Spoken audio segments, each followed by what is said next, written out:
Hello बच्चों, circle में next topic is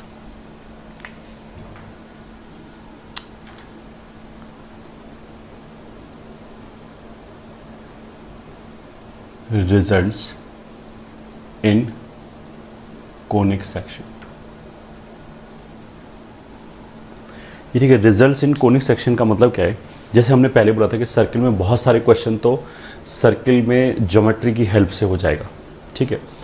अब कुछ कुछ प्रॉपर्टीज़ क्या है, कुछ कुछ इक्वेशंस क्या है कि पूरे कोनिक में एक जैसा है, चाहे वो सर्कल हो, एलिप्स हो, पैराबोला हो, हाइपरबोला हो, सभी में एक ही की तरह टैंजेंट की इक्वेशन हम लिख सकते हैं, ठीक है। पेयर ऑफ टैंजेंट की इक्वेशन लिख सकते हैं, कॉर्ड ऑफ कॉन्टैक्ट की इक्वेशन लिख सकते हैं।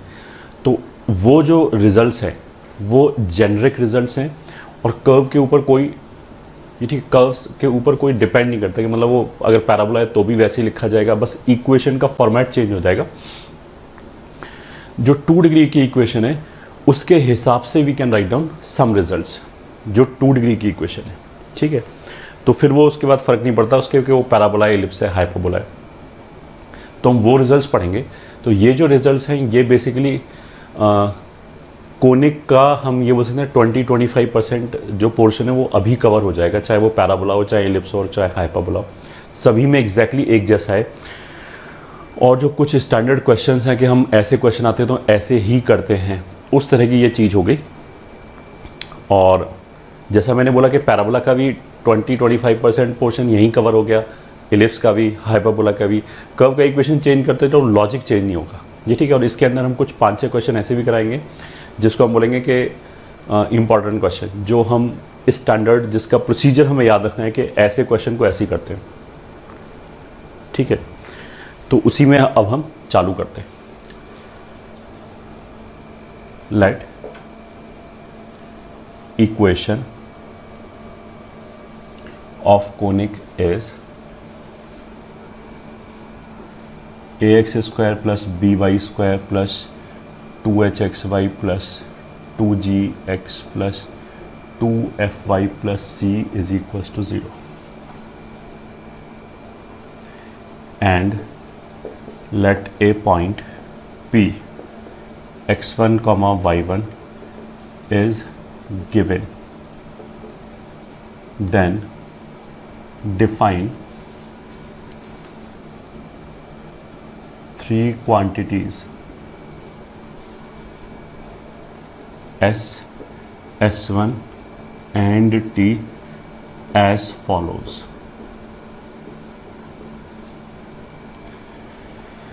तो S तो हो गया 2 degree expression used in equation of conic after making right hand side as 0। मतलब हमने क्या किया, ये हमने कुछ सिंबल्स डिफाइन किए। सिंबल्स क्यों डिफाइन किए?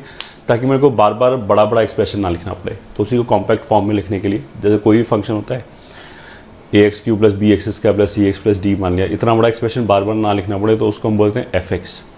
तो वैसे ही जो कोनिक के जब हमने रिजल्ट्स, जनरल रिजल्ट्स ड्राइव किए, पैराबोला, एलिप्स, हाइपरबोला, सब की बात चली है, तो फिर उसमें कुछ जो एक्सप्रेशंस हैं वो बार बार आए, ये ठीक है। इसकी इक्वेशन में भी आया, कॉर्ड ऑफ कॉन्टैक्ट की इक्वेशन में भी आया, पेयर ऑफ टैंजेंट की इक्वेशन में भी आया, कॉर्ड विद मिड पॉइंट वाली इक्वेशन में भी आया। तो उन एक्सप्रेशंस को हमने एक सिंबल से डिनोट कर लिया ताकि वो कॉम्पैक्ट फॉर्म में आराम से लिखा जा सके।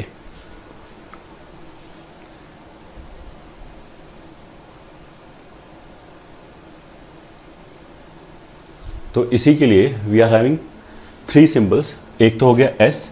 एस क्या हो गया कि जो भी कोनिक का इक्वेशन है, पैराबोला, एलिप्स, हाइपरबोला, चाहे कुछ भी हो, उसमें राइट हैंड साइड पे 0 बनाया, सारे टर्म्स को लेफ्ट हैंड साइड पे लाए। कोनिक का इक्वेशन है तो 2 डिग्री इक्वेशन आएगा, तो जो हमारे पास ये 2 डिग्री इक्वेशन आया उसको हम क्या बोलेंगे, एस। उसको हमने एस से डिनोट कर दिया।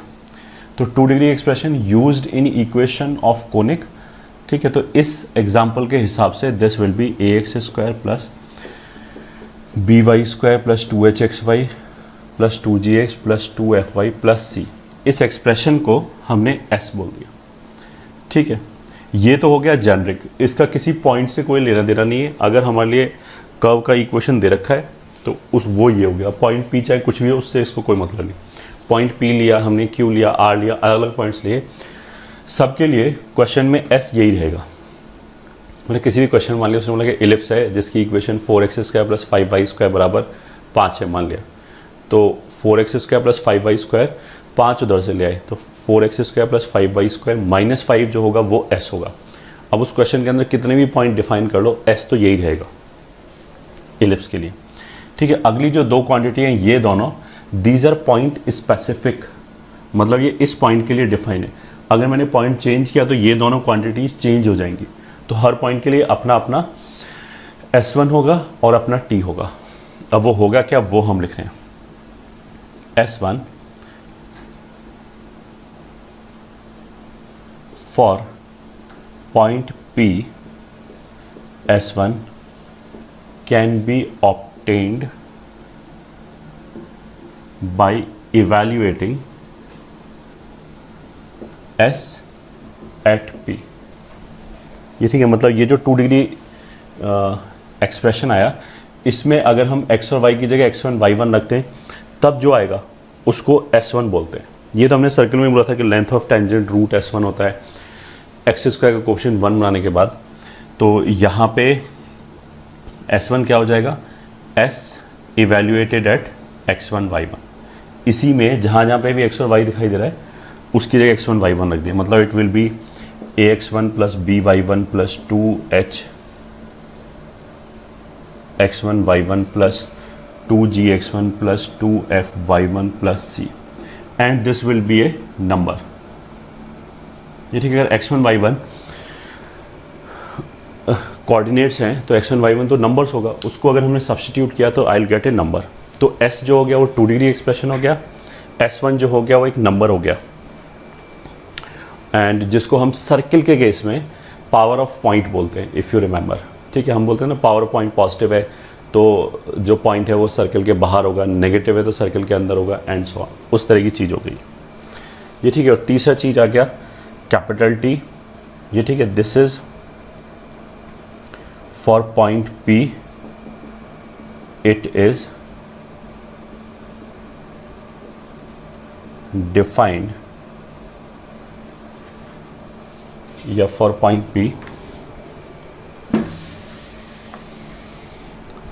it is obtained from S by replacing। ये ठीक है, T जो है ये दोनों विद रिस्पेक्ट टू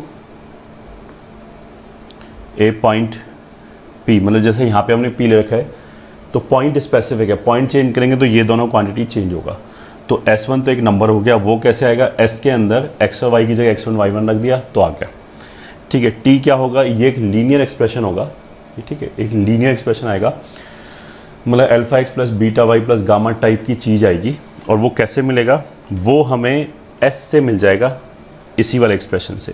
बस इसमें हमें क्या क्या मॉडिफिकेशन करना पड़ेगा, रिप्लेसिंग x² बाई x1, ये ठीक है, y² बाई y1, ये ठीक है, x को x प्लस x1 बाई 2 से रिप्लेस कर दिया, y को y प्लस y1 बाई 2 से रिप्लेस कर दिया, xy को xy1 प्लस yx1 बाई 2 से रिप्लेस कर दिया, कांस्टेंट को टच नहीं किया, कांस्टेंट को ऐसे रहने दिया।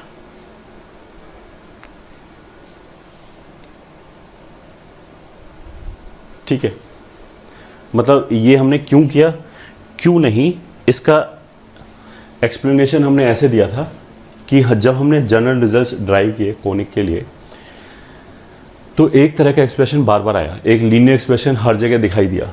ठीक है, तो उस लीनियर एक्सप्रेशन को हमने एक सिंबल का नाम दे दिया, और वो सिंबल है कैपिटल T, और वो उसमें और इसमें रिलेशन क्या थी वो हमने ऑब्जर्व किया कि ये जो लीनियर एक्सप्रेशन आ रहा है ये बार बार ऐसे ही आ रहा है, तो वो रूल हमने यहाँ डिफाइन कर ली। ठीक है, तो ये तो उल्टा ऑब्जर्वेशन है, रिजल्ट निकालने के बाद हमने देखा कि ये आ गया, चलो इसको ये बोल देते हैं। तो जो एक्सप्रेशन लीनियर एक्सप्रेशन बार बार आया उसको हमने बोल दिया कि चलो टी बोल देते हैं।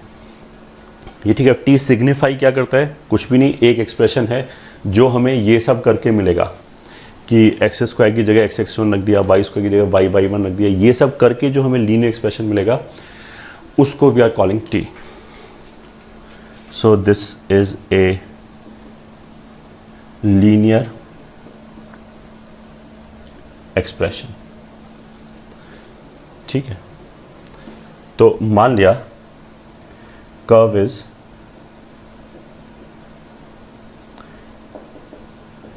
Five x square plus 9y square minus 8xy plus 9y plus 3 बराबर 0 एंड पॉइंट P 2, -3 is given, then 2, -3 is given, then s क्या हो गया? वो तो यही हो गया 5x square plus 9y square minus 8xy plus 9y plus 3। ये ठीक है, बराबर 0 नहीं लिखेंगे, वो तो इक्वेशन है, ये एक्सप्रेशन है, ये एक्सप्रेशन तो s हो गया। अब फॉर p अगर हमने बोला s1 क्या हो गया, तो 2, -3 रख दिया इसमें, तो 2 रखा इसमें, तो 2 दूनी 4 पंजे 20, फिर इसमें 3 रखा 9 9 81 -8 इंटू 2 इंटू -3 -27 प्लस 3। अब इस नंबर को कैलकुलेट कर लो, जो भी ये नंबर आएगा वो हमारे पॉइंट P के लिए S1 का काम करेगा। फिर आ गया T एक लीनियर एक्सप्रेशन होगा, उसमें 5x स्क्वायर को कैसे लिखेंगे? 5x एक्स स्क्वायर को इसने बोला ना x x1 से रिप्लेस करेंगे, तो ये x1 y1 है, तो x1 की वैल्यू कितनी है? 2, तो 2 प्लस 9y y1, y1 की वैल्यू -3 -8 xy को रिप्लेस करेंगे x y1 plus y x1 upon 2। ठीक है, प्लस 9 टाइम्स y को रिप्लेस करेंगे y plus y1 by 2, constant को ऐसे रहने दिया। तो ये जो एक्सप्रेशन है देखो, ये 10x हो गया, यहाँ से 12x हो जाएगा, तो पूरे में 10 प्लस 12 कितना हो जाएगा? ये 22x। ठीक है, ऐसे ही y निकाल लिया, ऐसे ही कांस्टेंट निकाल लिया, 3 चीज आएगा। ये जो एक्सप्रेशन आया वही हमारे लिए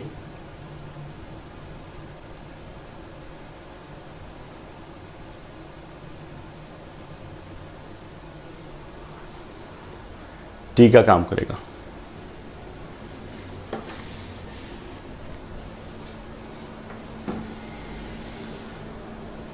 ठीक है, मैंने इस एक्सप्रेशन को सिंप्लीफाई कर लिया, इसमें x और y जो भी आए एंड कांस्टेंट वो हमारे लिए टी का काम करेगा। अब इसका यूटिलिटी क्या है उस पर अभी हम आएंगे, बस एटलीस्ट वी शुड नो कि किस एक्सप्रेशन से हम क्या डिनोट कर रहे हैं।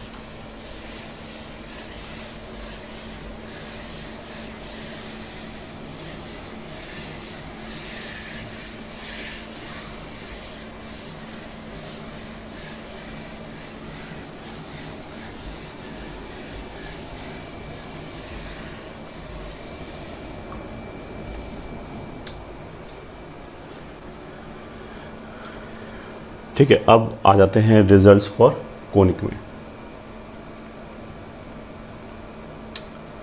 Result 1, equation of tangent to conic at point P is given as t is equals to 0। ठीक है, मतलब अगर पॉइंट P कर्व के ऊपर लाई कर रहा है तो उस पॉइंट के ऊपर एक टेंजेंट खिंच जाएगा। ठीक है, अब उस टेंजेंट का इक्वेशन क्या आएगा? सिंपली t बराबर 0 हमने उसी पॉइंट के रेस्पेक्ट में इवेल्युएट कर लिया। मतलब जो पॉइंट है P वो एक कर्व पे लाई कर रहा है, कर्व मान लिया s बराबर 0 हो गया, P का कुछ कोऑर्डिनेट होगा, तो उस p के रिस्पेक्ट में अगर मैंने t कैलकुलेट किया तो एक लीनियर एक्सप्रेशन आएगा ऑफ कोर्स। उस लीनियर एक्सप्रेशन को अगर हम 0 के बराबर कर दें तो सीधा उसी पॉइंट पे टैंजेंट का इक्वेशन आ जाएगा। क्यों आ जाएगा? ऑफ कोर्स इसका प्रूफ एग्जिस्ट करता है, we are not going into the proof. AOD वगैरह एप्लीकेशन और डेरिवेटिव लगा के प्रूफ कर भी सकते हैं, बट उसकी ज़रूरत नहीं है। ठीक है, यहाँ तो हमें ये याद रखना है कि अगर पॉइंट कर्व के ऊपर लाई कर रहा है, ठीक है, अगर ऊपर लाई कर रहा है तभी उस पॉइंट के ऊपर टेंजेंट आएगा। ठीक है, तो अगर हमने उस पॉइंट के लिए t कैलकुलेट करके 0 के बराबर किया तो अपने आप टेंजेंट का इक्वेशन आ जाएगा। ठीक है, अगर हम बोलेंगे पॉइंट कर्व के ऊपर लाइन नहीं कर रहा है तो वो आगे आएंगे, तो अभी आगे चलेंगे उसके आगे तो भी पता लगेगा कि हमें t बराबर 0 क्या रिप्रेजेंट करेगा। बट अगर पॉइंट कर्व के ऊपर है तो उसके लिए t बराबर 0 तो क्या रिप्रेजेंट करेगा? Equation of tangent at that point. तो अगर मान लिया कर्व ये है और इसके ऊपर ही एक पॉइंट ले लिया हमने P, तो इस लाइन की इक्वेशन कितनी आ जाएगी? ये of course with respect to point P he calculate करना है। तो फॉर एग्जांपल फाइंड, अच्छा यहाँ पे हम जो कर्व लेंगे वो जरूरी नहीं कि सर्किल है, सर्किल के लिए भी वैलिड है, सर्किल, एलिप्स, पैराबोला, हाइपरबोला कुछ भी ले सकते हैं। Find equation of tangent to 3x² plus 4y² minus 8xy।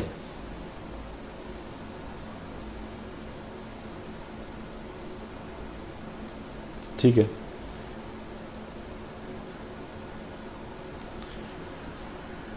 और क्या मान लिया?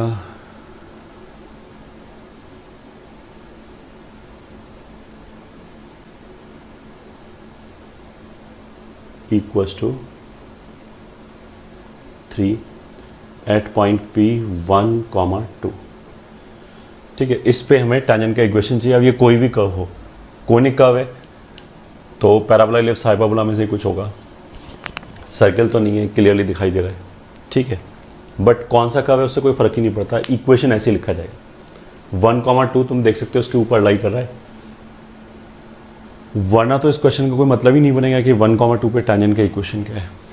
अगर मैंने 1 रखा तो यहाँ 3 आ जाएगा, 2 रखा तो 16 प्लस 3 कितना हो गया? 19। यहाँ पे 1, 2 रखा तो 16 प्लस 3 19 इक्वल हो गया।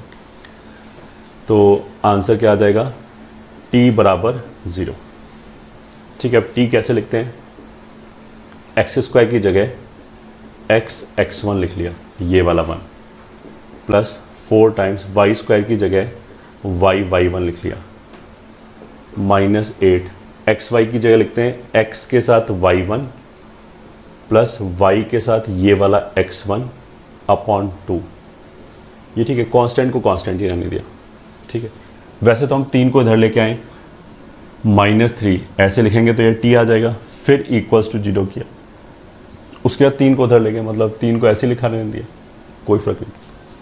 तो यहाँ से ये हो गया 4, तो y का कोफिशिएंट कितना हो गया? यहाँ से 8y माइनस यहाँ से 4, तो 4y हो गया।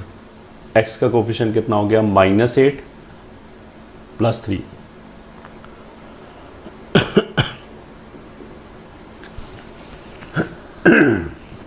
और ये 3 रहेगा। ठीक है, ये आ गया हमारे लिए टेंजेंट का इक्वेशन इस कर्व के लिए इस पॉइंट पे। कोनिक के मतलब पहली बात तो ये कोनिक से ही रिलेटेड है ये। ठीक है, ये वाला रिजल्ट कोनिक पे ही लगा सकते हैं। कोई मान लीजिए क्यूबिक इक्वेशन आ जाए तो उस पर ऐसा नहीं लगा सकते, क्योंकि जो हमने टी लिखने का रूल बताया है कि x² को x1 से रिप्लेस किया। ठीक है, xy को xy1 प्लस yx1, मतलब हमने रूल बताए ना सारे। एक 2 डिग्री टर्म्स में, एक 2 डिग्री के एक्सप्रेशन में कितने टर्म्स हो सकते हैं?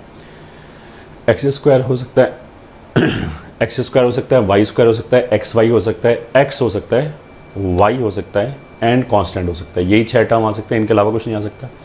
और इन 6 टर्म्स के लिए हमने सब के लिए बताया कि अगर x आए तो हम किससे रिप्लेस करते हैं? x प्लस x1/2 से। अब ऐसे ही रिप्लेस करेंगे। अगर xy आया तो उसको हम x y one plus y x one by two से ही रिप्लेस करेंगे अगर इक्वेशन के अंदर एक्स वाई है, जैसे ये है। इसको हम ऐसे नहीं ट्रीट कर सकते, इसको x अलग मान लें और y अलग मान लें। x की जगह हमने बोला था x plus x one by to, तो वो तो हमने जब बोला था कि x plus x one by to आएगा जब केवल x का टर्म होगा, तो इसमें केवल x का टर्म तो कहीं है ही नहीं। बट इस x को हम x plus x one by two और इस y को हम y plus y one by two नहीं लिख सकते।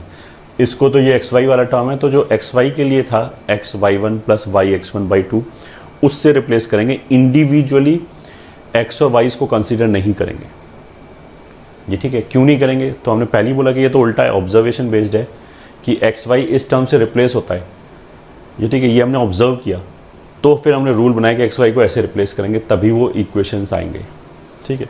वैसे भी अगर हम एक्स और वाई को individually x plus x one by two and y plus y one by two से अगर रिप्लेस करें तो तुम्हें समझ में आएगा कि वो तो सिंगल डिग्री टर्म है ही, ये ठीक है। वो लीनियर टर्म आएगा ही नहीं, वो क्वाड्रेटिक आ जाएगा ये, ठीक है। ये तो हो गया हमारा रिजल्ट वन कि अगर पॉइंट पी कर्व के ऊपर ही है तो इस पॉइंट के लिए टी बराबर जीरो करने पे एक लाइन की इक्वेशन आएगी। वो लाइन कौन सा होगा? इसी का अपना टेंजेंट होगा। ये हो गया रिजल्ट वन। रिजल्ट टू क्या है? अगर मान लिया पॉइंट पी कर्व के ऊपर नहीं है, बाहर है, ठीक है। ये मान लिया पॉइंट पी ये है, तो इसके लिए टी बराबर जीरो क्या आएगा? तो पहली बात तो यहाँ पे जो हमने बोला equation of tangent at point P, वो वाली लैंग्वेज यहाँ यूज़ नहीं कर सकते क्योंकि एट पॉइंट पी तो बोल ही नहीं सकते, पी तो कर्व पे नहीं है, तो पी के ऊपर टेंजेंट कैसे आएगा? बट अगर पॉइंट पी कर्व के बाहर है, ठीक है, तो वहाँ से हम दो टेंजेंट खींच सकते हैं किसी भी कोनिक पे। मतलब ये सर्कल, एलिप्स, हाइपरबोला, पैराबोला सबके लिए वैलिड है कि बाहर से दो टेंजेंट खींच जाएगा इन जनरल, ठीक है। अब अगर हमने ये दो पॉइंट ऑफ कांटेक्ट आ गया ए और बी, तो ये हमने पहले ही बोल रखा है कि ए और बी को जो ज्वाइन करने वाली लाइन है, this is called chord of contact of point P. ये पॉइंट पी के लिए कॉर्ड ऑफ कांटेक्ट है। इसकी इक्वेशन विल बी टी बराबर zero with respect to point P. तो अगर पॉइंट पी कर्व के ऊपर है तब तो टी बराबर जीरो आ जाएगा, उसी का टेंजेंट। अगर पॉइंट पी कर्व के बाहर है तो फिर टी बराबर जीरो आ जाएगा। उससे जो ड्रॉन टेंजेंट्स है, उन टेंजेंट्स के जो पॉइंट ऑफ टेंजेंसीज हैं, मतलब ये दोनों जो पॉइंट है, उनको ज्वाइन करने वाली लाइन का इक्वेशन टी बराबर जीरो आ जाएगा, ठीक है। अब तुम इसको ऐसे देख सकते हो क्रूडली, अगर हम पी को ऐसे आगे चलाएं तो ये जो टेंजेंट है ये ऐसे होता चला जाएगा, ठीक है। और जैसे ये ऐसे हुआ तो पॉइंट ऑफ कांटेक्ट यहाँ गया, लाइन ये इधर आ जाएगा थोड़ा, ठीक है। कैन यू विजुलाइज कि अगर हम पी को ऐसे आगे ले जाएं तो टेंजेंट के बीच में ऐसे एंगल बढ़ता जाएगा और ए बी इधर आता जाएगा। जैसे पॉइंट पी कर्व पे पहुँचेगा ये, ठीक है, वैसे ये दोनों टेंजेंट भी मर्ज हो जाएगा, ए बी भी वहीं आ जाएगा। तो फिर टी बराबर जीरो जो है वो टेंजेंट बन जाएगा जैसे यहाँ पे हो रहा है, ठीक है। पहली बात तो ये होगी। दूसरा रिजल्ट इसी में क्या है कि ये जो लाइन है, ये जो टेंजेंट है ये, ठीक है, टेंजेंट वन, टेंजेंट टू, इनका जॉइंट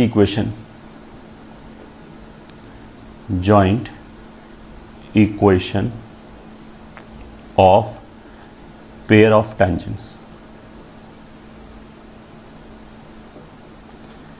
विल बी S1 बराबर टी स्क्वायर। ये, ठीक है, ये भी सब विद रिस्पेक्ट टू पी ही कैलकुलेट करना है ये, ठीक है। This is called chord of contact.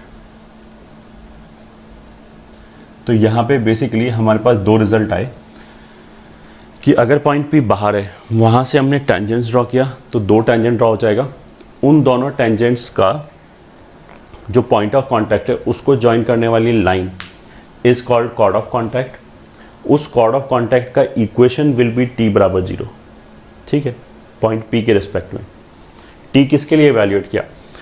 अगर हमने टी पी के लिए इवैल्यूएट किया या पॉइंट ए के लिए इवैल्यूएट किया या बी के लिए इवैल्यूएट किया तो अलग अलग चीज़ें आएंगी, ठीक है। तो जब हम पॉइंट पी के लिए इवैल्यूएट करेंगे, इसके लिए इवैल्यूएट करेंगे, तब ये कॉर्ड ऑफ कांटेक्ट का इक्वेशन आएगा। इफ समहाउ मेरे को पॉइंट ए पता है, और अगर हम ए के लिए इवैल्यूएट कर दें, मतलब टी को अगर हम ए के लिए इवैल्यूएट कर दें, तो ए की तो कर्व के ऊपर है, और कर्व के ऊपर वाले पॉइंट के लिए अगर हम टी बराबर 0 लिखेंगे तो वो तो उस पॉइंट पे टेंजेंट का इक्वेशन आ जाएगा। तो अगर मेरे को ए पॉइंट पता है और हम टी बराबर 0 लिख दें ए के लिए, तो ये वाली लाइन आ जाएगी, T1 का इक्वेशन आ जाएगा इस रिजल्ट को यूज करके। ठीक है, तो अभी तो P की बात चली है। P अगर बाहर है वहां से 2 टेंजेंट खींचेगा, कॉर्ड ऑफ कॉन्टैक्ट का इक्वेशन T बराबर 0 पहली बात, और ये जो 2 टेंजेंट्स आए ये, ठीक है, इस पेयर ऑफ टेंजेंट का इक्वेशन SS1 बराबर T², ये हो गया।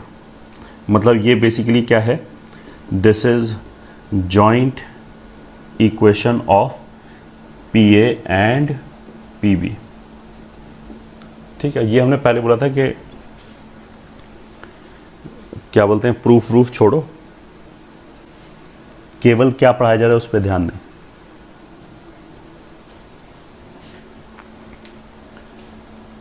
तो क्वेश्चन 2,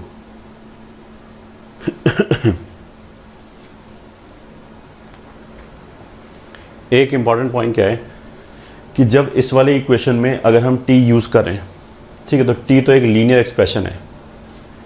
यहाँ पे हमने t बराबर 0 लिखा, तो मान लिया इसके लिए हम t लिखें और इसमें से अगर कुछ कैंसिल हो रहा हो दोनों तरफ, तो वो हम कैंसिल नहीं करेंगे, विदाउट कैंसिल किए यहाँ पे एक्सप्रेशन यूज करेंगे। ये ठीक है, मान लिया ये 4 होता, ये 10 होता, ये 8 होता, तो पूरे में से एक 2 कैंसिल हो जाता। 2 कैंसिल करने के बाद हम इस टर्म को अगर लेफ्ट पे ले आए तो भी एक लीनियर टर्म बचेगा, बट वो जो लीनियर टर्म है वो हम यूज नहीं कर सकते टी की जगह पे। टी वाला एक्सप्रेशन तो क्या है कि जो भी एस से एक्सप्रेशन आ गया उसको एज इट इज यूज करेंगे। ठीक है, तो question, let point P is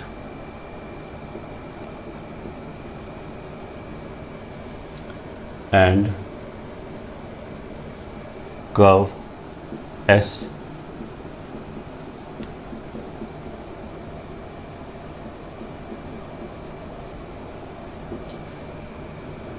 then find equation of pair of tangents from P to curve and also chord of contact।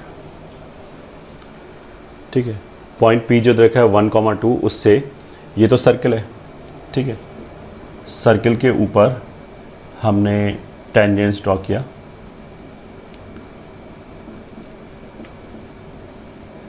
तो एक तो हमें AB का इक्वेशन चाहिए और एक PA एंड PB का इक्वेशन चाहिए। तो AB का इक्वेशन तो सिंपली कितना हो जाएगा, T बराबर 0।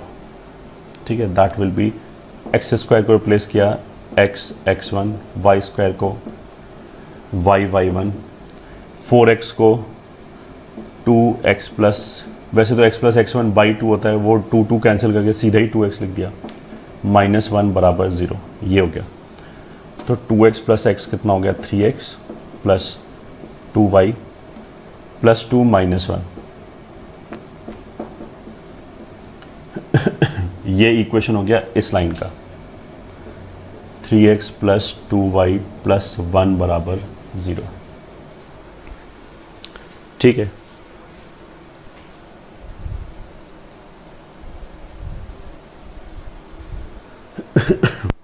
और अगर हम बोलें कि joint equation of PA and PB, तो वो आ जाएगा SS1 बराबर T²। That will be, S क्या होगा, ये 2 डिग्री एक्सप्रेशन। ठीक है, S1 क्या होगा, इसी में कोऑर्डिनेट्स रख दिए 1,2, तो 1 रखने से ये 1 प्लस 4 प्लस 4 -1। ये ठीक है, ये S हो गया, ये S1 हो गया। S1 कैसे मिलेगा, इसमें 1,2 रख दिया। इज इक्वल्स टू टी का स्क्वायर। तो टी जब कैलकुलेट करेंगे इसके लिए तो ये एक्सप्रेशन आएगा, इसमें हमने कुछ भी मतलब ऐसे प्रोडक्ट फॉर्म में कैंसिल नहीं किया, तो यही वाला एक्सप्रेशन आएगा 3x + 2y + 1। तो is equals to 3x + 2y + 1 का होल स्क्वायर। ये आ गया joint equation of P A and P B. अब अगर हमसे पूछा जाए कि पी ए और पी बी का इंडिविजुअल इक्वेशन क्या है, मतलब अगर इसके अलग अलग इक्वेशन चाहिए, तो फिर तो वो पेयर ऑफ स्ट्रेट लाइन का कॉन्सेप्ट आ गया कि अगर हमें जॉइंट इक्वेशन दे रखा है और वहाँ से अगर हमें इंडिविजुअल इक्वेशन चाहिए तो हम इसको x में या y में क्वाड्रेटिक मान के सॉल्व कर सकते हैं। तो वो चीज़ तो यहाँ पे भी एप्लीकेबल है, क्योंकि है तो ये भी पेयर ऑफ स्ट्रेट लाइन। तो इसको मतलब इसको परफेक्ट मतलब इस स्क्वायर को ओपन कर लिया, इसको सबको एक टर्म्स एक तरफ ले आए सारे टर्म्स को, फिर हमने देख लिया कि x में क्वाड्रेटिक बनाया और सॉल्व कर लिया, वहाँ से 2 लाइन्स आ जाएंगी।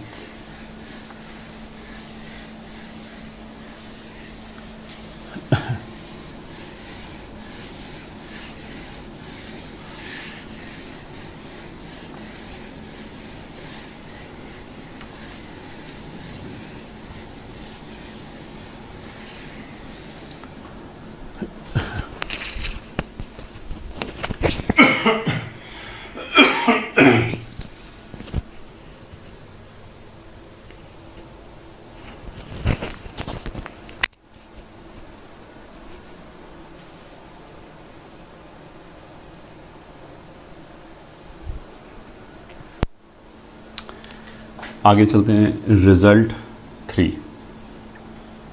मान लिया ये कर्व दे रखा है, कोनिक कर्व, इसके अंदर एक पॉइंट P है,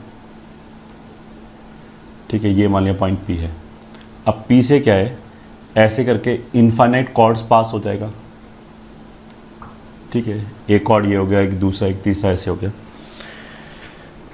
इन जनरल इन इनफाइनाइट कॉर्ड्स में से एक कॉर्ड ऐसा होगा जिसके लिए P मिड पॉइंट का भी काम कर रहा होगा, ठीक है। अब जैसे इस कॉर्ड की बात करें, इसके लिए इस डायग्राम के हिसाब से P मिड पॉइंट नहीं हो सकता, क्योंकि ये लेंथ तो इतना है, ये लेंथ ज़्यादा है, ठीक है। But it is something like ये जो कॉर्ड है, अगर उसके लिए P मिड पॉइंट का काम कर रहा है तो ये एक स्पेशल कॉर्ड हो गया। इस कॉर्ड का equation is also T is equals to S1, ये ठीक है, with respect to point P, ठीक है। मतलब दोबारा एक कोनिक कर्व है, उस कोनिक के अंदर पैराबोला, इलिप्स, हाइपरबोला कुछ भी हो, एक हमने पॉइंट दे रखा है P, उस पॉइंट P से इनफाइनाइट कॉर्ड्स पास कर जाएगा। उन इनफाइनाइट कॉर्ड्स में से एक कॉर्ड ऐसा होगा जिसके लिए P खुद मिड पॉइंट का काम कर रहा होगा। उस कॉर्ड का equation will B T = S1, ठीक है। बस this is as simple as this. अगर मान लिया कर्व जो है वो सर्कल आ जाए और P मिड पॉइंट आ जाए, सॉरी P मिड पॉइंट नहीं है, अगर मान लिया कर्व, अच्छा इस पे हम आएंगे अभी, कर्व चाहे कुछ भी हो, अगर पॉइंट P दे रखा है तो उससे पास करने वाली कॉर्ड, मतलब उससे पास करने वाली वो कॉर्ड जो उस पॉइंट पे बाइसेक्ट हो रहा है, उसका equation is T is equal to S1। तो जैसे for example 1, find equation of chord, find equation of chord which is bisected at point P 3,0 for the curve y square is equals to 8x या 3,1 ले लेते हैं। Answer y square is equal to 8x के लिए 3,1 पे जो bisect हो रहा होगा, ये ठीक है, दिस इज बेसिकली पैराबोला। अगर हमें नहीं पता तो कोई फ़र्क नहीं पड़ता, तो 3,1 एक ये पॉइंट हो गया,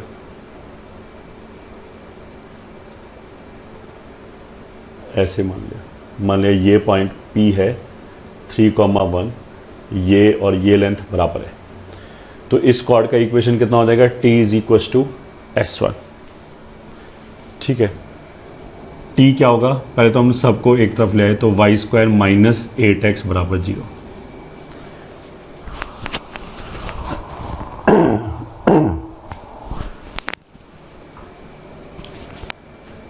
T कैसे निकालेंगे, इस पॉइंट के लिए वाई स्क्वायर को रिप्लेस कर दिया y1 से, तो ये x1 है, ये y1 है, तो y1 1 है, ऐसे आ गया, माइनस 8x में x को हम रिप्लेस करते हैं x प्लस x1 बाई 2, तो x प्लस x1 बाई 2 और यहाँ 8, तो कैंसिल करके क्या लिख दिया 4, ये तो आ गया T।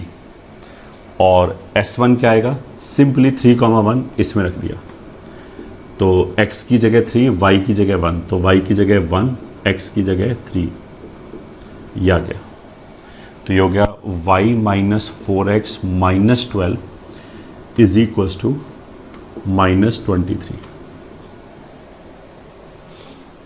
ठीक है, और the equation is 4x minus y minus 11 is equals to 0। ये इक्वेशन आ गया इस कॉर्ड का जो इस पॉइंट पे बाइसेक्ट हो रहा है। ठीक है, second, find equation of cord through P1,2 which is bisected at P itself, given the equation of curve as x square plus y square minus 2x minus 4y और माइनस 3 बराबर 0। तो फिर आंसर हमारे लिए क्या आ जाएगा, t is equal to S1। इस बार t में एक्स स्क्वायर को रिप्लेस करेंगे x1, मतलब x1 का वैल्यू 1 हो गया, y1 का वैल्यू 2 हो गया, तो x1 x into 1, y1 y into 2, minus इसको रिप्लेस करेंगे x plus x1 by 2 minus 4 times y plus y1 by 2 minus 3 is equal to, ये तो हो गया t। अब S1 के लिए 1 रख दिया, प्लस वाई स्क्वायर की जगह 4 रख दिया, माइनस 2 माइनस 8 माइनस 3, ये ठीक है। x1 y1 इसमें सब्सटीट्यूट कर दिया, तो यहाँ 1 आ गया, 2 4 आ गया, माइनस 2, फिर माइनस 8 माइनस 3। ठीक है, तो ये और ये कैंसिल, ये और ये कैंसिल। अब देख लिया x कहाँ पे आया, एक x ये है, एक माइनस x ये है, कैंसिल हो गया। y कितना आया, प्लस का 2y माइनस का 2y कैंसिल हो गया। ठीक है, x और y यहाँ पे कितना आया, -1, फिर ये माइनस कितना आया 4 और कितना आया -3 इज इक्वल टू 5 माइनस 8, तो ये तो कितना आ गया 0 इज इक्वल टू 0। ऐसा क्यों हो गया, ऐसा क्यों हो गया, हम तो we were searching the equation which is bisected at this point. ऐसा इसलिए हो गया कि सर्किल के केस में ये वाला पॉइंट एक स्पेशल पॉइंट है and that is its centre. ठीक है, अब सर्किल के केस में अगर हमने सेंटर लिया and now we are searching the chord जो इस पॉइंट पे बाइसेक्ट हो रहा हो, ठीक है, तब तो क्या होगा, इस पॉइंट से जो भी कॉर्ड पास होगा सब बाइसेक्ट ही होता है क्योंकि सारे डायमीटर होंगे। इसके लिए भी मिड पॉइंट है, इसके लिए भी मिड पॉइंट है। तो मैथमेटिकली देखो, मैथमेटिक्स किसी के साथ पार्शियलिटी तो नहीं कर सकता, तो अगर ये इनफाइनाइट कॉर्ड्स आया है तो सबका इक्वेशन आना चाहिए। तो t बराबर S1 से ऐसा तो नहीं हो सकता कि इस लाइन का इक्वेशन आ जाए, बाकी लाइन क्या बोलेंगे हमने क्या बिगाड़ा है, हमारा इक्वेशन क्यों नहीं आया। ठीक है, तो इसलिए मैथमेटिक्स ने आंसर क्या दिया, 0 is equal to 0। Zero is equal to zero का मैथमेटिकल इंटरप्रिटेशन क्या है? Always true. उसका मतलब क्या है कि हम वो कॉर्ड सर्च करने चले थे जो उस पॉइंट से पास कर रहा हो एंड उस पर बाइसेक्ट हो रहा हो। तो ऑलवेज ट्रू का मतलब क्या है कि जो भी उस पॉइंट से पास कर रहा होगा वो बाइसेक्ट ही हो रहा होगा। ठीक है, तो अपने आप आ गया। तो अपने आप सारी कॉर्ड्स आ गई इससे। इसमें कोई भी कॉर्ड ले लो जो उस पॉइंट से पास हो रहा हो, दैट विल बी बाइसेक्टेड। ठीक है, एक और क्वेश्चन कर लेते हैं। क्वेश्चन 3,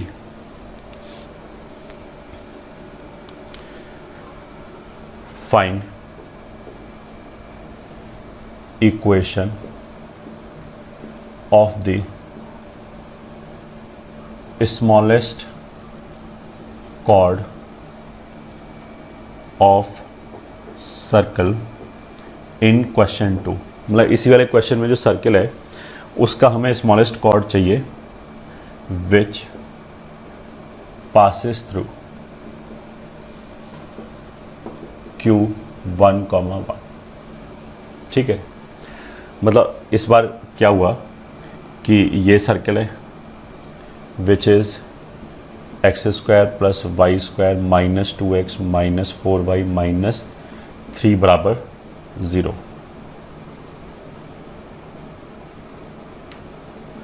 बराबर 0। 1, 1 इसके अंदर एक पॉइंट है। ठीक है, रख के देख सकते हैं। तो इससे इनफाइनाइट कॉर्ड पास होगा। ठीक है, उन इनफाइनाइट कॉर्ड्स में से क्या है, जो भी कॉर्ड सेंटर से पास हो रहा होगा वो तो सबसे बड़ा कॉर्ड हो जाएगा क्योंकि वो डायमीटर होगा। कोई भी कॉर्ड डायमीटर से तो बड़ा होगा ही नहीं। तो ये पॉइंट अगर Q है तो सबसे बड़ा कॉर्ड क्या हो जाएगा? डायमीटर। ठीक है, एंड सबसे छोटा कॉर्ड कौन सा हो जाएगा? जो सर्किल की प्रॉपर्टी हमने लिखा था, जो सेंटर से जितना दूर होगा वो उतना ही छोटा होगा। तो सेंटर C से सबसे दूर कौन सा कॉर्ड होगा? जो इसके परपेंडिकुलर होगा, ये वाला कॉर्ड। ठीक है, किसके परपेंडिकुलर होगा? QC के परपेंडिकुलर होगा ये। ठीक है, वही सबसे दूर होगा। बाकी तो अगर हम डिस्टेंस निकालेंगे तो ये डिस्टेंस तो छोटा ही आएगा इससे। सबसे ज़्यादा डिस्टेंस तो यही आ सकता है QC, इससे ज़्यादा डिस्टेंस नहीं आ सकता। तो अगर ये परपेंडिकुलर होगा तो ऑफकोर्स Q जो है वो मिड पॉइंट होगा, क्योंकि सेंटर से अगर हम परपेंडिकुलर ड्रॉप करें किसी भी कॉर्ड के ऊपर तो वो मिड पॉइंट पे गिरता है। तो ये तो मिड पॉइंट वाला कॉर्ड हो गया। तो इफेक्टिवली सोल्यूशन में हम क्या बोलेंगे? According to question the chord must have Q as its mid point.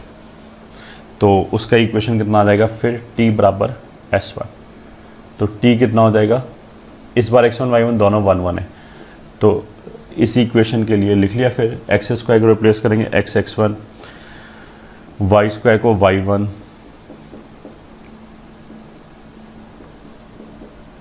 ये तो हो गया T।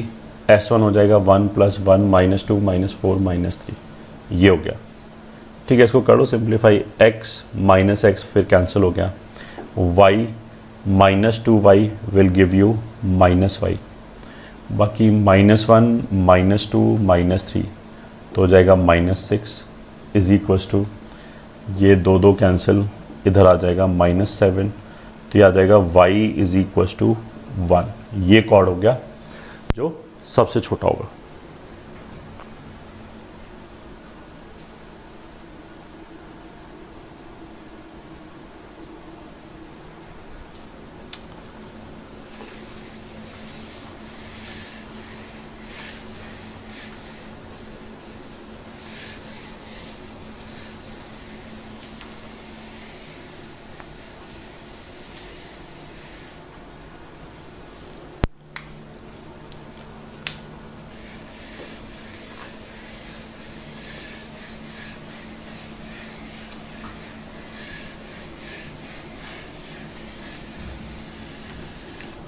रिजल्ट 3,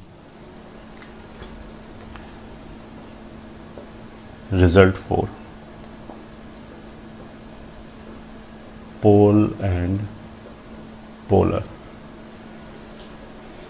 अब पोल एंड पोलर लिखते ही ना कुछ बच्चे बोलेंगे ये सिलेबस में है क्या, तो आंसर इस है, बिल्कुल है ये, ठीक है। अगर क्वेश्चन IIT JEE में आएगा, आ चुका है पहले भी, they will not use the word pole and polar, but concept पूछेंगे। ये कॉन्सेप्ट में because there is nothing new, जो हम कर रहे हैं उन्हीं सब से आ जाएगा रिजल्ट से ना, बस हम तो उसके रिजल्ट ड्राइव करके रखेंगे। पोल एंड पोलर का पहली बार तो मतलब क्या है कि ये कोनिक में एक प्रॉपर्टी है कि मान लिया पोल पहली बार तो एक पॉइंट है और पोलर जो है वो एक लाइन है। कौन सा लाइन कौन सा पॉइंट, उस पर अभी हमारे वही डिफाइन करें। एक लाइन के लिए मतलब एक पोलर के लिए उसका जो पोल होगा, उसका जो पॉइंट होगा, मतलब लाइन और पॉइंट का एक पेयर हो गया, ठीक है। देयर विल बी, किसी भी कर्व के लिए इनफाइनाइट पॉइंट्स आ जाएंगे, कोई भी पॉइंट ले लो, उसका एक पोलर तो होगा ही होगा। तो infinite pair of pole and polar exist करता है। अब वो है क्या, उसको हम डिफाइन करते हैं, ठीक है। पहले तो हम पोलर से पोल की तरफ चलते हैं। अगर मान लिया हमने कोई भी लाइन लिया कहीं पे भी, वो चाहे टेंजेंट हो, चाहे बाहर हो, चाहे इसको कट करे, ठीक है। अगर इसके ऊपर हमने एक पॉइंट लिया ऐसे करके, ठीक है, वहाँ से टेंजेंट्स ड्रॉ किया, ठीक है, ये पॉइंट P1 है, वहाँ से हमने टेंजेंट्स ड्रॉ किया, मान लिया A1 B1, दो मतलब P1 A1 एक टेंजेंट हो गया, P1 B1 दूसरा टेंजेंट हो गया, और ये इसका कॉर्ड ऑफ कॉन्टैक्ट हो गया, ठीक है। फिर हमने क्या लिया, दूसरा पॉइंट लिया, वहाँ से एक दूसरा पेयर ऑफ टेंजेंट आ जाएगा, ये ठीक है, मान लिया A2 B2। अगर हमने इन दोनों को ज्वाइन किया तो ये दूसरा कॉर्ड ऑफ कॉन्टैक्ट आ गया, ये ठीक है। ये कॉर्ड ऑफ कॉन्टैक्ट 1 आ गया, ये कॉर्ड ऑफ कॉन्टैक्ट 2 आ गया। फिर ऐसे हमने तीसरा पॉइंट लिया, तीसरा कॉर्ड ऑफ कॉन्टैक्ट आ जाएगा। अब रिजल्ट क्या है जिसको वी कैन प्रूव कि ये लाइन L बराबर 0 है, ठीक है। ये जितनी भी कॉर्ड्स ऑफ कॉन्टैक्ट आएगा सब एक फिक्स्ड पॉइंट से पास करेगा, ये ठीक है, मान लिया Q। ये जो पॉइंट Q है, this is called pole of this straight line, ठीक है। दोबारा हमने एक स्ट्रेट लाइन लिया, ये L, इसके ऊपर डिफरेंट पॉइंट से हमने टेंजेंट्स खींचा कोनिक कर्व के ऊपर। कोनिक के ऊपर जैसे पहला पेयर ऑफ टेंजेंट आया P1 A1 P1 B1, फिर दूसरा पॉइंट मान लिया हमने P2 ले लिया, उससे पेयर ऑफ टेंजेंट आया, वो आया P2 A2 P2 B2, ठीक है। अब टेंजेंट्स आया तो कॉर्ड ऑफ कॉन्टैक्ट आएगा, तो A1 B1 एक कॉर्ड ऑफ कॉन्टैक्ट हो गया, A2 B2 दूसरा कॉर्ड ऑफ कॉन्टैक्ट हो गया, ऐसे तीसरा आ जाएगा, फोर्थ आ जाएगा, इनफाइनाइट कॉर्ड्स ऑफ कॉन्टैक्ट आ जाएंगे, मतलब ऐसी इनफाइनाइट लाइंस आ जाएंगी। बट वो जो इनफाइनाइट लाइन होगा हमेशा वो एक फिक्स पॉइंट से पास करेगा, ये ठीक है। एंड उस फिक्स्ड पॉइंट को, उस पॉइंट Q को हम बोलते हैं pole of this straight line, ठीक है। अगर ये जो लाइन है ये मान लें खुद कट कर जाए कर्व को, कोई दिक्कत नहीं है। अगर ये खुद कर्व को कट कर जाए तो भी इसका पोल आ जाएगा, ठीक है। बट अगर ये खुद कट करेगा तो क्या होगा कि जो अंदर पोर्शन होगा, मतलब लाइन L का जो अंदर पोर्शन होगा, वहाँ से तो टेंजेंट खींचेगा नहीं, कोई बात नहीं, बट बाहर वाले पॉइंट से तो खिंच जाएगा, तब भी पोल आ जाएगा, ठीक है। मतलब हमने क्या बोला कि जैसे मान लिया लाइन ही ये हो जाए L बराबर 0, ठीक है। तो फिर हमने इसके डिफरेंट पॉइंट्स लिए, जैसे मान लिया एक पॉइंट ये लिया, यहाँ से टेंजेंट खींचा एंड यहाँ से टेंजेंट खींचा, तो ये आ गया, क्या बोलते हैं, एक कॉर्ड ऑफ कॉन्टैक्ट। फिर इसी के ऊपर कोई दूसरा पॉइंट ले लिया, मान लिया ये ले लिया, यहाँ से खींचा एंड कुछ कर्व ऐसे है, यहाँ से खींचा, तो ये आ गया मान लिया दूसरा कॉर्ड ऑफ कॉन्टैक्ट। तो ये chord of contact 1, chord of contact 2, ये दोनों कहाँ इंटरसेक्ट कर रहा है, इस पॉइंट पे, ठीक है, ये पॉइंट Q है। तो अब इस लाइन के ऊपर ये ठीक कितने भी पॉइंट्स ले लो, सबसे जो पेयर ऑफ टेंजेंट्स आएगा उनका जो कॉर्ड ऑफ कॉन्टैक्ट आएगा वो Q से ही पास करेगा। Q क्या हो गया, पोल। तो पहले तो उसको डिफाइन करते हैं, ठीक है।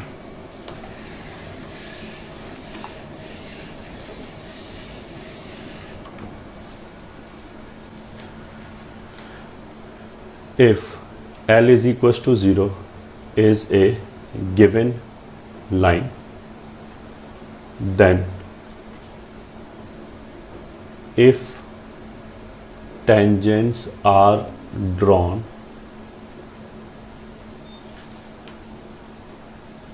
from a variable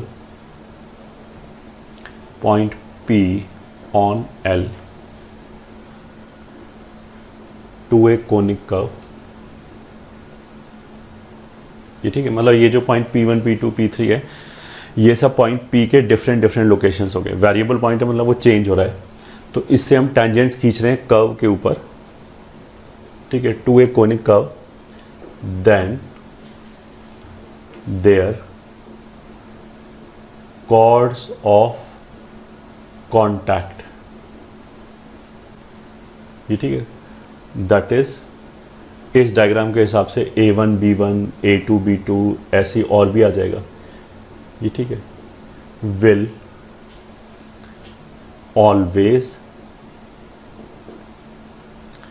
pass through a fixed point, ये ठीक है, से Q। मतलब ये रिजल्ट हो गया कि जितने भी कॉर्ड ऑफ कॉन्टैक्ट होगा वो एक फिक्स पॉइंट से पास करेगा। ये एक रिजल्ट हो गया जिसको हम आराम से प्रूव कर सकते हैं, ठीक है। मतलब अगर मेरे को लाइन की इक्वेशन दे रखा हो तो हम इस पॉइंट P को मान सकते हैं लाइन की इक्वेशन में पैरामीट्रिक फॉर्म में T कॉमा समथिंग। फिर मेरे को ये प्रूव करना है कि इस पॉइंट की जितनी भी कॉर्ड ऑफ कॉन्टैक्ट हैं वो सब एक फिक्स पॉइंट से पास करेगा। तो कोई भी लाइन अगर फिक्स पॉइंट से पास करेगा तो हमने क्या बोला था, उसका equation L1 plus lambda L2 बराबर 0 की फॉर्म में आना चाहिए। तो जो हमने पॉइंट माना, ये ठीक है, जो भी हमने पॉइंट माना T कॉमा समथिंग, उसके कॉर्ड ऑफ कॉन्टैक्ट का इक्वेशन T बराबर 0 लिखा रखा है। तो T बराबर 0 लिखो, तो कैपिटल T बराबर 0 कॉर्ड ऑफ कॉन्टैक्ट का इक्वेशन, ये हमने लिखा था रिजल्ट 2 में अभी पढ़ाए। उसमें क्या होगा, जो हमने पॉइंट माना है स्मॉल t के फॉर्म में, उस स्मॉल t को अलग कर दो, बाकी को अलग कर दो, तो अपने आप वो L1 प्लस लैम्डा L2 के फॉर्म का आ जाएगा। L1 L2 को सॉल्व कर लो तो फिक्स पॉइंट आ जाएगा, passes through a fixed point, say Q. This fixed point is called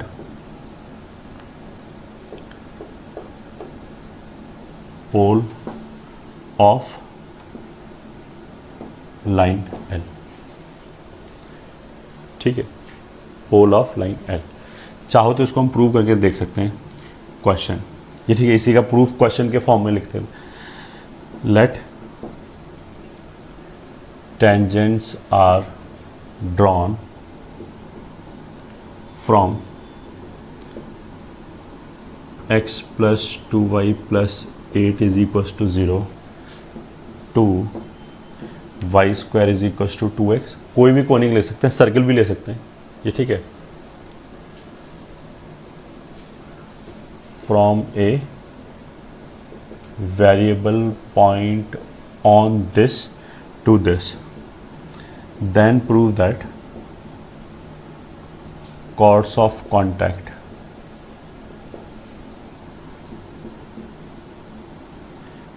passes through a fixed point। नहीं, कुछ भी नहीं, इसी का प्रूफ मांगा जा रहा है, ठीक है, तो दे दिया भाई। ये कर्व है, ये लाइन है, लाइन क्या है, x plus 2y plus 8 is equals to 0, ठीक है।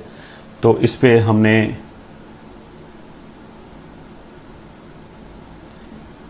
ये मान लिया हो गया a b, ये वेरिएबल पॉइंट P है, इसके ऊपर मान लिया हमने y कोऑर्डिनेट T मान लिया, मतलब पैरामीट्रिक पॉइंट अज्यूम करें तो x कोऑर्डिनेट कितना हो जाएगा, उसको उधर ले जाएं, -2t -8, ये पॉइंट हो गया, ठीक है। इस पॉइंट से हमने टेंजेंट्स ड्रॉ किया, तो कॉर्ड ऑफ कॉन्टैक्ट का इक्वेशन आ जाएगा T बराबर 0 with respect to P। Chord of contact का इक्वेशन ये आता है ना, T बराबर 0 P के रिस्पेक्ट में। अब हमें पता है I am suppose to prove कि ये जो लाइन AB है ये एक फिक्स्ड पॉइंट से पास कर रहा है, ठीक है। तो अगर मेरे को ये प्रूव करना है कि ये एक फिक्स पॉइंट से पास कर रहा है, तो फिर इसका equation L1 plus lambda L2 के फॉर्म में अपने आप आ जाना चाहिए। अब लैम्डा इसमें क्या होगा, जो भी वेरिएबिलिटी होगी, जो भी चीज़ चेंज कर रहा होगा, तो ऑफकोर्स चेंज तो इसमें टी कर रहा है, पैरामीटर हमने जो इंट्रोड्यूस किया है टी किया है, तो टी लैम्डा का काम करेगा हमारा आगे चल के, ठीक है। तो कैपिटल टी बराबर 0 क्या होगा, एक्स को लिख दिया एक्स प्लस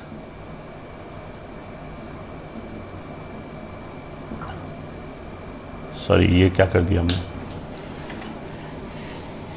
हाँ जो कर्व है वो कहाँ है, ये इसके लिए पॉइंट P के लिए t बराबर 0 लिखना है, तो वाई स्क्वायर को क्या लिखेंगे y1, तो yt, और 2x को क्या लिखेंगे x प्लस x1/2, तो 2 कैंसिल हो गया, x प्लस x1 कितना हो गया, वो हो गया हमारा -2t -8, ठीक है। तो रिजल्ट 2, अगर पॉइंट P कर्व के बाहर है तो उससे 2 टेंजेंट खिंच जाएगा, और उस टेंजेंट के पॉइंट ऑफ कांटेक्ट को ज्वाइन करने वाली line is called chord of contact, जिसका इक्वेशन इज कॉल्ड टी बराबर, जिसका equation comes out to be capital T बराबर 0 आ गया। तो इस पॉइंट के लिए कैपिटल टी बराबर 0 निकाला फॉर दिस, तो वाई स्क्वायर को रिप्लेस कर सकते हैं y1, तो y1 इज टी, 2x को रिप्लेस कर दिया x प्लस x1/2, 2 कैंसिल हो गया, तो x प्लस x1 बचा, तो x प्लस x1। अब ये मेरे को प्रूव करना है कि फिक्स पॉइंट से पास कर रहा है, तो ऑफकोर्स सब टर्म को एक तरफ ले आए, तो ये कितना आ जाएगा 8x प्लस t को अलग कर दिया, यहाँ से तो y आ गया, और यहाँ से कितना आ जाएगा +2 बराबर 0।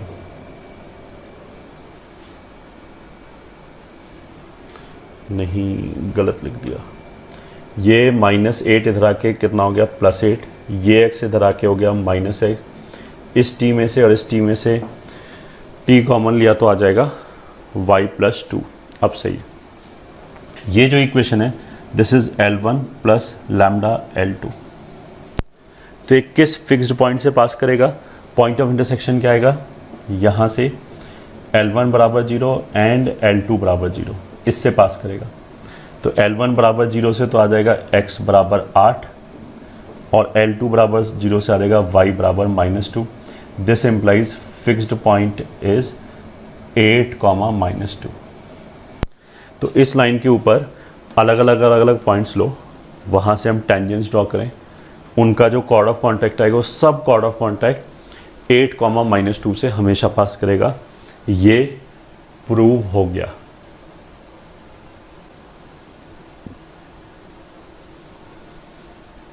ठीक है, तो अगर एक लाइन दे रखा है तो उसके लिए ये क्या हो गया, पोल ऑफ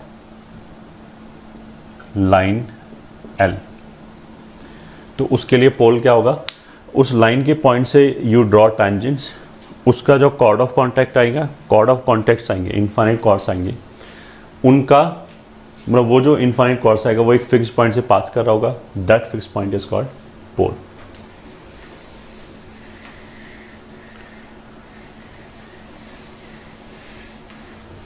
ये तो हो गया हाफ ऑफ द स्टोरी।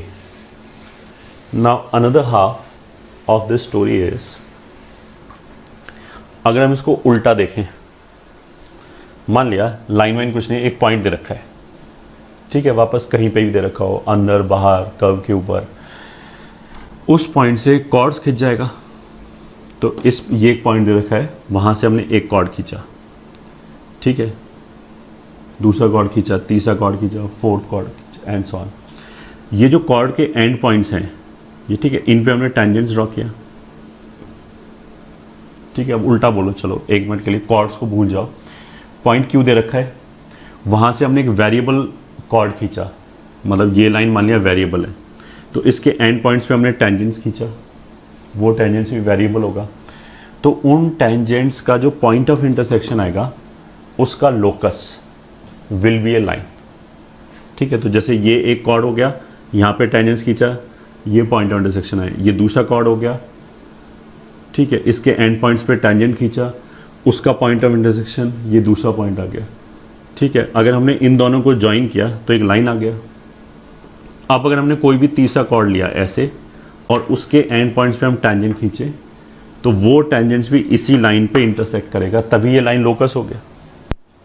ठीक है, तो basically if a fixed point Q is given, तो उससे पास करने वाला हमने एक वेरिएबल कॉर्ड लिया, उस वेरिएबल कॉर्ड के एंड पॉइंट्स पे, ठीक है, जैसे एक वेरिएबल कॉर्ड हो गया A1 B1, उसके एंड पॉइंट्स पे हमने टेंजेंट्स खींचा, उन टेंजेंट्स का जो पॉइंट ऑफ इंटरसेक्शन आएगा, ये ठीक है, सॉरी ये एंड ये पॉइंट ऑफ इंटरसेक्शन क्या है P1, उसका लोकस एक लाइन आएगा, या फिर हम ऐसे बोलते हैं वो पॉइंट ऑफ इंटरसेक्शन हमेशा एक लाइन पे लाई करेगा, दोनों की बात है। That line is called that line is called polar of this point. ये हो गया, इसको उल्टा डिफाइन करें तो पहले हम ये लिख लेते हैं, थोड़ा सा मतलब बच्चे कंफ्यूज होते हैं कितनी लाइनें खींच गई। अगर ध्यान से सुनोगे, एक एक खुद बना के देखोगे, then things will be clear. If a point Q is given, then if a point Q is given, then locus of point of intersection of tangents drawn at endpoints of, if a point Q is given, then locus of point of intersection of tangents drawn at endpoints of a variable chord, ठीक है, a point Q is given, then locus of point of intersection of tangents, tangents का point of intersection कहाँ खींचा गया, drawn at endpoints of a variable chord, ये ठीक है, इससे पास करने वाली एक वेरिएबल कॉर्ड के एंड पॉइंट्स में जो टेंजेंट्स खींचा गया है उनके पॉइंट ऑफ इंटरसेक्शन का लोकस, अभी तक हमने ये बोला,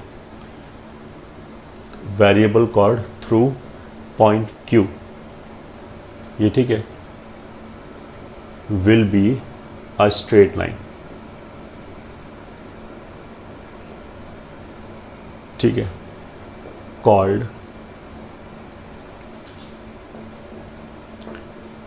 polar of point Q, and its equation is given as capital T is equals to 0, ठीक है, polar of point Q and its equation is given as capital T is equals to 0। तो ये जो लाइन हो गया, ये हो गया polar ऑफ पॉइंट Q, तो ये पोल एंड पोलर का एक पेयर हो गया, और इसकी इक्वेशन भी क्या आएगी, T बराबर 0 विद रिस्पेक्ट टू Q।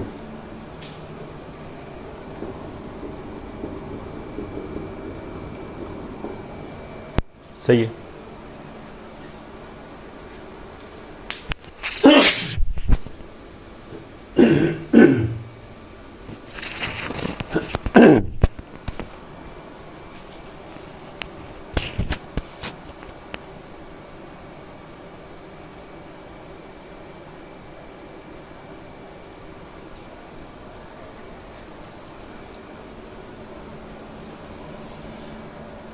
ठीक है।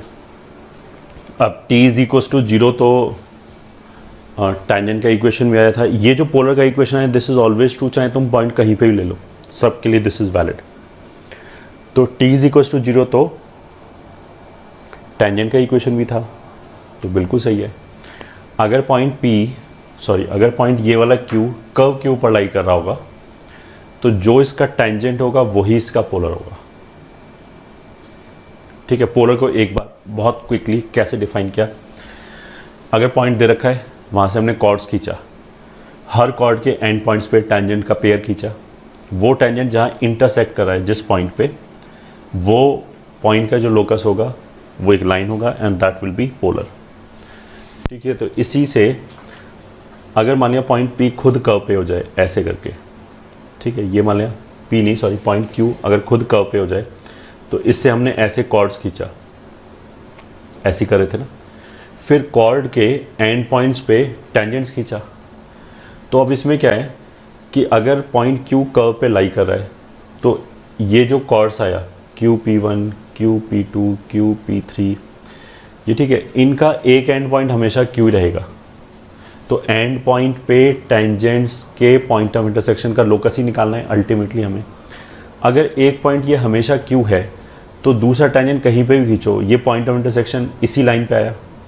फिर मान लिया हमने दूसरा टेंजेंट यहाँ खींचा, तो इस कॉर्ड के एंड पॉइंट्स पे टेंजेंट का पॉइंट ऑफ इंटरसेक्शन, अगर ये टेंजेंट फिक्स है तो ये तो इसी लाइन पे मूव करेगा ना। तो ये जो टेंजेंट्स के पॉइंट ऑफ इंटरसेक्शन का लोकस है उसको पोलर बोलते हैं। तो उसका इक्वेशन t बराबर 0 आ गया। अब ये इस Q के ऊपर टेंजेंट भी है, तो दिख रहा है हमें कि हाँ ऐसा ही हो रहा है। ठीक है, अब क्वेश्चन में क्या होगा, IIT JEE में they will not use word pole and polar, but ये जो हमने लैंग्वेज में लिखा है वो यही लिख के दे देंगे क्वेश्चंस में अगर उनको पूछना होगा तो। ठीक है, बिल्कुल पूछा जा सकता है। ठीक है, तो अगर हमें ये पॉइंट Q पता है तो पोलर का इक्वेशन क्या आएगा, t बराबर 0, वो तो एक लाइन का काम है। ठीक है, अगर हमें पॉइंट मान लें लाइन L पता है, ठीक है, और हमें पॉइंट निकालना हो तो एक तो वैसे ही कर सकते हैं जैसे अभी हमने किया था कि हमने लाइन के ऊपर एक पॉइंट मान लिया t कॉमा ऐसे करके, फिर कॉर्ड ऑफ कॉन्टैक्ट का इक्वेशन लिखा, फिर उसको L1 प्लस लैम्डा L2 के फॉर्म में लेके आए, L1 L2 को सॉल्व किया, फिर पॉइंट ऑफ इंटरसेक्शन आ गया, वही फिक्स्ड पॉइंट हो गया जिसको हम पोल बोलेंगे। मतलब अगर पोलर दे रखा है तो पोल निकालने का तरीका एक ये है। बट बेटर तरीका क्या है, अगर वो बोले कि एक लाइन है, इसके डिफरेंट पॉइंट से हमने टेंजेंट्स ड्रॉ किया, तो कॉर्ड ऑफ कॉन्टैक्ट एक फिक्स्ड पॉइंट से पास कर रहा है, वो फिक्स पॉइंट बताओ। ये अगर क्वेश्चन है, ऑब्जेक्टिव में ऐसा क्वेश्चन बिल्कुल पूछा जा सकता है। तो अगर ये क्वेश्चन है तो फिर मेरे को Q निकालना है। तो Q अभी जो हमने तरीका बताया वैसे नहीं निकालेंगे, उससे तो टाइम लगेगा। बहुत क्विकली कैसे निकाल सकते हैं, क्वेश्चन पढ़ के मेरे को समझ में आ जाएगा कि ही इज़ आस्किंग फॉर पोल। ठीक है, अब अगर वो पोल के लिए पूछ रहा है तो हम क्या करेंगे, पोल को मान लिया H, K, फिर इस पोल के लिए इस पोलर का इक्वेशन t बराबर 0 आ जाएगा, वो लिख लिया हमने, और जो लाइन दे रखा है उसके साथ कंपेयर कर लिया, तो H के सीधा आ जाएगा। It will be quick.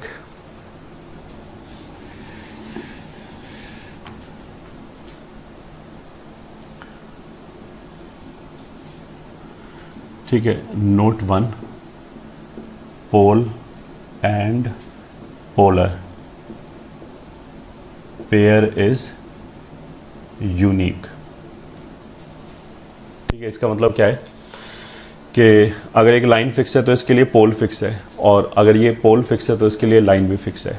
दो डिफरेंट लाइंस का सेम पोल नहीं आ सकता, या दो डिफरेंट पॉइंट्स का सेम पोलर नहीं आ सकता। ठीक है, नोट 1 तो ये हो गया। Note 2, if point Q lies on the curve, then its tangent is its polar.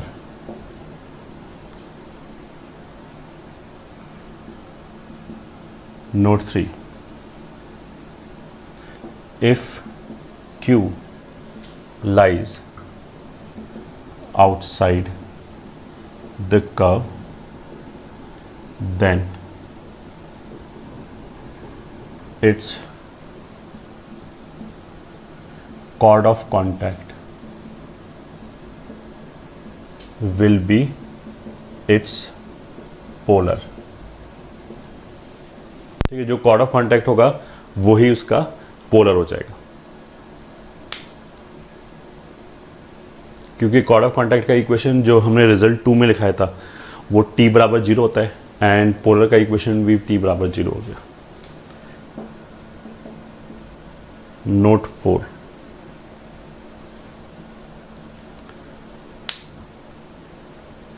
अगर मान लिया ये पॉइंट Q कर्व के अंदर लाई कर रहा है तो इसके लिए जो पोलर लाइन होगा, ठीक है, वो कंप्लीटली कर्व के बाहर होगा। ये ठीक है, मतलब ये जो पोलर होगा ये कर्व को कट नहीं करेगा अगर पॉइंट Q अंदर है। सही है। तो if point Q lies within the curve, then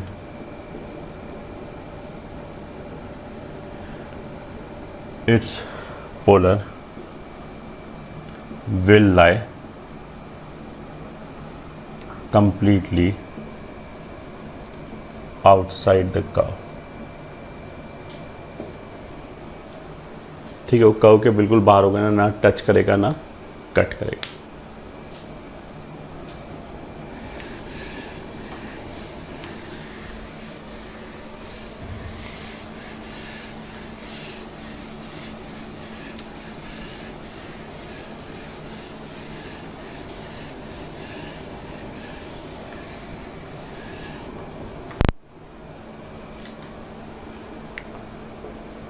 Question.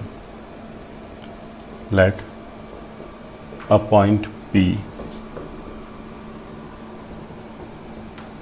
is given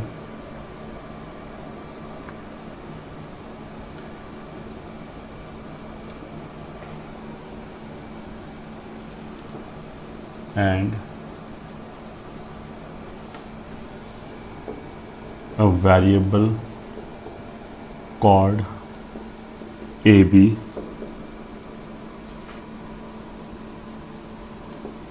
of curve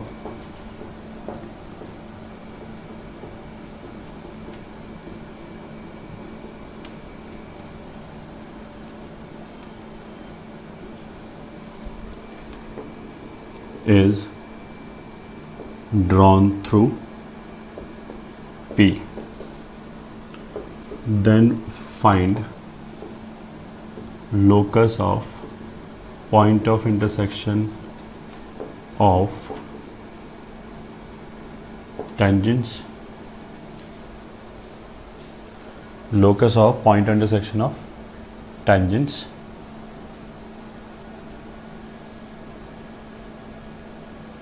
drawn at A and B. ठीक है, point P is given and a variable called AB of the curve this. ये curve है ये, ठीक है. P एक point हो गया 1,5, इससे हमने एक कॉर्ड ड्रॉ किया AB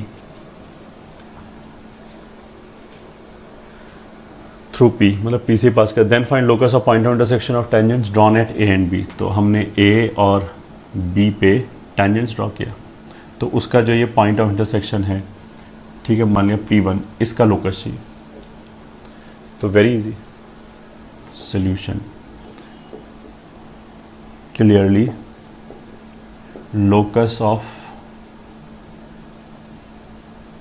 पॉइंट इज ये, ठीक है, क्या हो जाएगा, पोलर विद इक्वेशन t बराबर 0. जो P1 होगा वो पोलर होगा, उसका इक्वेशन कितना होगा, t बराबर 0. अब देख लो भाई t बराबर 0 कैसे लिखेंगे. इसको 3x x1 1 minus 4y y1 minus x y को रिप्लेस करेंगे x y one plus y x one by two से वो 8 जो है वो 4 बन गया इज इक्वल्स टू 20. ठीक है, सबको उधर लगे 20 में से 3 गया 17x, ये 20 और 4 24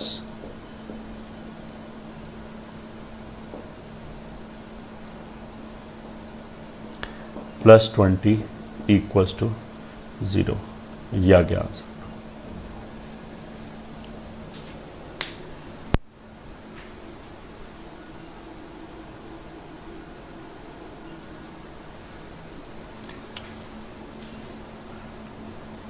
Question. Let tangents are drawn to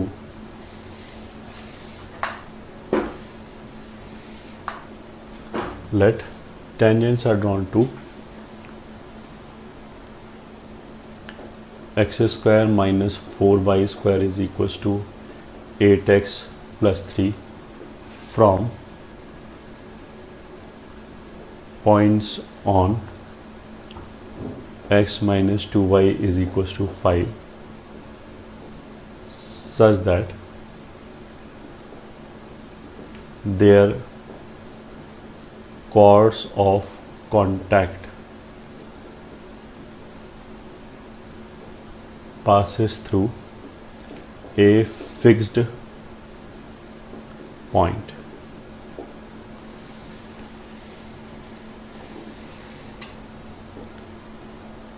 Passes through a fixed point, then find that point. ठीक है, तो एग्जाम में हमने बोला था कि क्वेश्चन कुछ इस तरीके से आएगा कि वो pole and polar word mention ही नहीं करेगा, फिर भी क्वेश्चन पूछा जा सकता है, क्योंकि जो थ्योरी सिलेबस में है उसी थ्योरी को यूज़ करके आ जाएगा। अब इस वाले केस में जो क्वेश्चन है उसे पढ़ के समझ में आ गया होगा, लाइन है, लाइन के ऊपर पॉइंट लिया, वेरिएबल पॉइंट लिया, कॉर्ड ऑफ कॉन्टैक्ट मतलब उससे इस पर टेंजेंट्स खींचा, उनका जो कॉर्ड ऑफ कॉन्टैक्ट है वो एक फिक्स पॉइंट से पास करेगा और फिक्स पॉइंट पूछा है, तो क्लियर कट वो जो फिक्स पॉइंट होगा वो पोल ही होगा। Clearly the required fixed point is pole से पी एच कॉमा के। ठीक है, तो इस क्वेश्चन को करने का तरीका क्या है कि जिस वे में इसने क्वेश्चन डिफाइन किया है कि एक लाइन लिया, उसके ऊपर पॉइंट लिया, फिर वहाँ से टेंजेंट खींचा और वो जो कॉर्ड ऑफ कॉन्टैक्ट है वो एक फिक्स पॉइंट से पास कर रहा है। ठीक है, तो हम ऐसे चालू करने के बजाय उल्टा किया, हमें पता है कि फिक्स पॉइंट आएगा ही आएगा, तो हमने उस फिक्स पॉइंट को एच के मान लिया। ये ठीक है। नाउ फॉर पॉइंट पी, ये ठीक है, the line must be polar with equation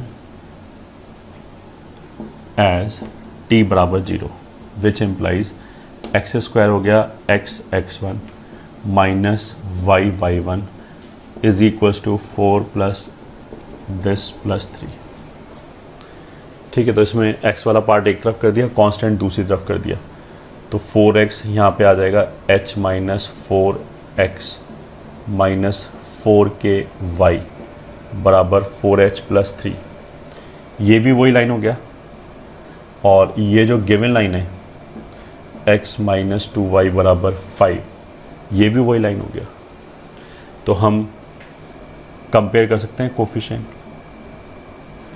comparing coefficients you will get h minus 4 upon 1 minus 4k upon minus 2, 4h plus 3 upon 5।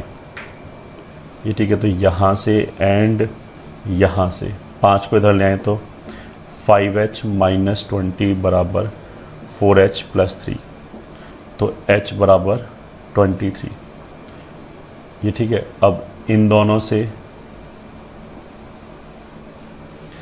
कितना हो जाएगा, ये तो माइनस माइनस प्लस हो गया, ऊपर कितना हो गया 2k बराबर यहाँ 23 माइनस 4 कितना आ गया 19, तो k बराबर 19/2, तो बहुत जल्दी आ गया। Required fixed point is P, h कितना आया था 23, 19/2, यही आंसर आ गया।